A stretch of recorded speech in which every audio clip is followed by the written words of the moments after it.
ഒരുമാതിരി എല്ലാ മതങ്ങളെയും നാം പരിശോധിച്ചാൽ അവയിലെല്ലാം തന്നെ അവതാര സങ്കല്പങ്ങൾ ഉണ്ട് എന്ന് കാണാൻ പറ്റും.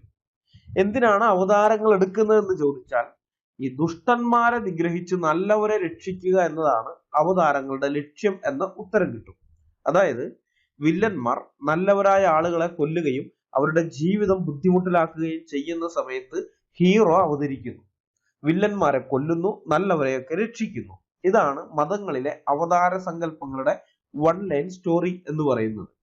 എന്നാൽ ബൈബിളിലെ യേശുക്രിസ്തുവിന്റെ ജഡധാരണത്തിന് ഇങ്ങനെ ഒരു സ്റ്റോറിയല്ല പറയാനുള്ളത്. ബൈബിളിലെ ദൈവം സ്വർഗത്തിലിരുന്ന് ഭൂമിയിലേക്ക് നോക്കിയപ്പോൾ നല്ലവരെ ആരെയും കാണാനില്ല. എല്ലാവരും പാപികളാണ്, പാപം ചെയ്യുന്നവരാണ്, അഥവാ വില്ലന്മാരാണ്. ആ വില്ലന്മാരെ രക്ഷിക്കാൻ വേണ്ടിയാണ് യേശുക്രിസ്തു ഭൂമിയിലേക്ക് വന്നത്.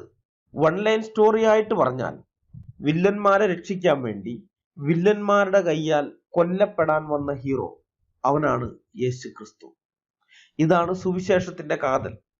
ഇങ്ങനെ ഒരു സംഗതി ലോകത്ത് എവിടെയെങ്കിലും നിങ്ങൾ കേട്ടിട്ടുണ്ടോ? ഇല്ല. ബൈബിളിൽ മാത്രമേ ഇങ്ങനെ ഒരു കാര്യം പറയുന്നുള്ളൂ. അതുകൊണ്ടാണ് സുവിശേഷം നിസ്തുലമായതാണ് എന്ന് ഞങ്ങൾ പറയുന്നത്. ബൈബിളിലെ ദൈവം പാപികളെ സ്നേഹിക്കുന്നവനായതുകൊണ്ട് പാപികൾക്ക് വേണ്ടി ജീവൻ കൊടുക്കാനും തയ്യാറുള്ളവനാണ്. അങ്ങനെ ഒരു ദൈവത്തെ ബൈബിളിലല്ലാതെ ലോകത്ത് വേറൊരിടത്തും നിങ്ങൾക്ക് കാണാൻ സാധിക്കുകയില്ല.